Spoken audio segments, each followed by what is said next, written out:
Am I the jerk for refusing to sign my parents' house, which is under my name, over to my wife if I die? So here is the backstory. In 2008, my parents lost most of their money, and it got to the point they were no longer able to afford their house. My dad is quite a bit older than my mom, and his biggest worry is that he is not able to leave her enough to live and pay for a home rent without having to financially rely on me and my sister. So this is the plan we came up with. We found a house with a large lot that we bought under my name.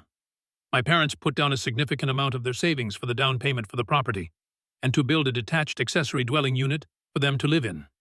I lived in the main house for a while, and my parents in the ADU. The agreement was, once I moved out, we would rent out the main house. I would be responsible for the main house, maintenance, repairs, etc., and my parents are responsible for the ADU. We would split any property taxes not covered by the rental of the other property. I live in a very expensive area, so my parents will have a place to live for the rest of their lives with no stress about becoming homeless. And I end up with a great investment property that I already have quite a bit of equity in. I have the house in a trust. In the event of my untimely death, the ownership of the house will transfer to my parents and then transfer to my partner offsprings once they pass away. My wife wants me to change the trust to have the deed of the property go to her instead of my parents.